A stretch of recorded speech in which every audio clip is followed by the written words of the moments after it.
खुदा की कसम 5 रुपए का नुकसान भी न समझते कि हमसे जमात चली गई। हालांकि अबू बकर वर्राक बहुत बड़े शख्सियत, हजरत शेखुल हदीस मौलाना जकरिया साहब ने यह किस्सा लिखा है। हज के लिए जा रहे थे, रास्ते में कहा कि मुझे वापस कर दो। क्या बात हो गई? मुझसे 700 कबीरा गुनाह हो गए। कितने? लोग हैरान हो गए कि 700 बड़े गुनाह तो एक फासिक फाजिर। पता चला कि उसकी जमात की नमाज रह गई है। तो वहां शेखुल हदीस साहब ने फजाइल हज में लिखा है कि एक रिवायत है, हदीस है कि जमात से रहना इतना गुनाह है जैसे 700 गुनाह कबीरा गुनाह आदमी ने की। कोई गुनाह समझता है? सुबह को अकेला अकेला टक्कर मारता है। हालांकि फजर की नमाज, ये जवानों से दरखास्त है, जो भी फजर की नमाज जमात से पढ़ेगा, खुदा की कसम मुस्लिम शरीफ सारा दिन अल्लाह की हिफाजत में होगा। किसकी नीयत है? मेरे प्यारे भाइयों, थोड़ा सा अपनी जिंदगी बदलने की कोशिश करो। हाँ, नमाज पर कोशिश करो, तन्हाई में जिक्र करो, 15-20 मिनट अल्लाह के साथ नशिस्त लिया करो, अपनी जरूरतें बताओ, बीवी के साथ बातों में मजा, दोस्तों के साथ, कभी अल्लाह के साथ भी मजा आया। वो करीम जात जो सारी जरूरतों को वही पूरा करता है, सब कुछ उसका दिया हुआ है, मेरा अपना कुछ भी नहीं, उसका लिहाज नहीं रखते। बाप का लिहाज रखते, भाई का, लेकिन वो बड़े का लिहाज। मालकुम ला तर्जूना लिल्लाहि वक़ारा वक़द खलक़कुम अतवारा। नूह अलैहिस्सलाम कौम से कहते हैं, बदबख्तो इतने बड़े अल्लाह का लिहाज नहीं रखते। वो किन चीजों से खुश होता है? अब्दुल वहाब साहब ने हमारे हल्के का जोड़ था, हर इंसान की कामयाबी इसमें है कि अल्लाह को राजी करने में लग जाए, मर्द हो औरत हो।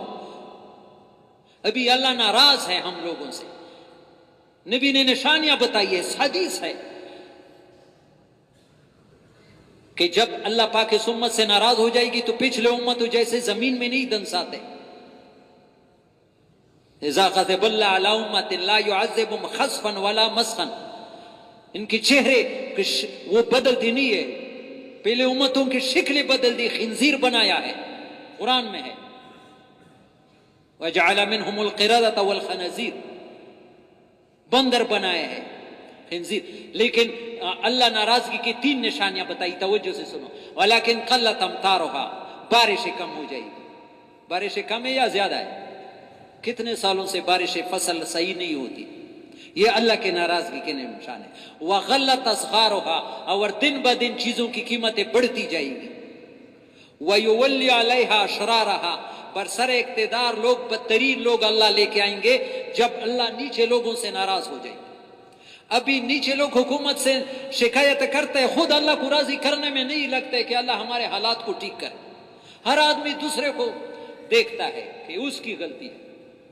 मेरे प्यारे भाइयों, आज तो एक फैसला कर लो, मौलाना मोहम्मद उमर पालनपुरी ने फरमाया है, जो आदमी तौबा करता है वो गुनाहों से खुदा की कसम ऐसा पाक होता है जैसे मां के पेट से बच्चा पैदा होता है, उस दिन उस पर कोई गुनाह होती है। लेकिन तौबे में 4 शर्तें जरूरी है। कितने? 4 चीजें जरूरी है। कितने? अगर करना है तो बताऊंगा, नहीं करना है तो फिर क्यों बताऊं? किस किस की नियत है? हाँ, तो ऐसा तौबा करेंगे।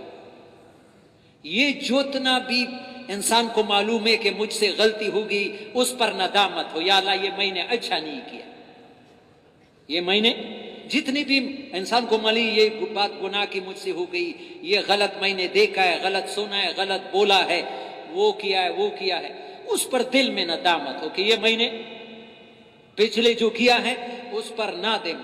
समझ में आ रही है?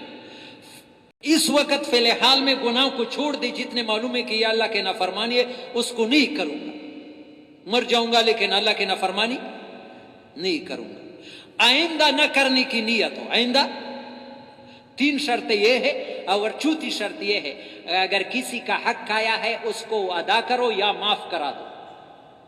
अगर नमाज़ी छूटी है तो उसकी कज़ा लाओ। ये 4 शर्तें हैं। एक, पिछले पर नदामत, मौजूदा वक्त में गुनाह छोड़ो, आइंदा न करने की आज़म, और जो हुकूक रह गए उसको अदा करो।